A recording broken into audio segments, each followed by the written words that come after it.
தாய் தமிழ் உறவுகளுக்கு வணக்கம். விஜயிடம் மன்னிப்பு கேட்டார்.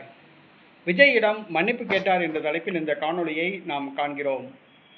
தமிழ்நாடு முதலமைச்சர் ஜோசப் விஜய் இவர் லண்டனில் வசிக்கும் சங்கீதாவை திருமணம் செய்தார். 2 குழந்தைகள் உள்ளன. 2024ஆம் ஆண்டு இவர் தமிழக வெற்றி கழகத்தை ஆரம்பித்தார்.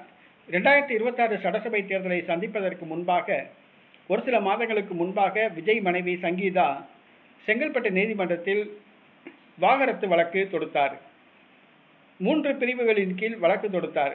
1 வாகரத்து, 2வது ஜீவனாம்சம் வேண்டும், 3வதாக நீலாங்கரை வீட்டில் வசிக்க தனக்கு அனுமதி வேண்டும் என்று 3 கோரிக்கைகளை வலியுறுத்தி வழக்கு தொடுத்தார்.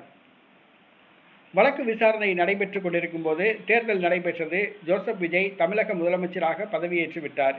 இந்த சூழ்நிலையில் நேற்றைக்கு முன்தினம் தனது 3 வழக்குகளையும் அவர் வாபஸ் செய்துள்ளார். விஜய்க்கு எதிராக தொடுத்த வாகரத்து வழக்கை வாபஸ் பெற்றுள்ளார். வாபஸ் பெறுவதற்கு முன்பாக அவர் விஜயிடம் மன்னிப்பு கேட்டதாக பெண் வழக்கறிஞர் ஒருவர் குறிப்பிடுகிறார். எதற்காக மன்னிப்பு கேட்டார் என்பது தெரியவில்லை. வழக்கு வாபஸ் பெற்றுள்ளார். மீண்டும் வழக்கு தொடுப்பதாக இருந்தால் தொடுக்கலாம் என்று நீதிமன்றம் அனுமதித்துள்ளது.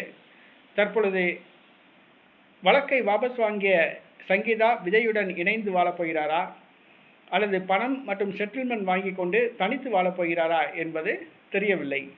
தற்பொழுது விஜயிடம் மன்னிப்பு கேட்டதாக ஒரு பெண் வழக்கறிஞர் தெரிவித்துள்ளார்.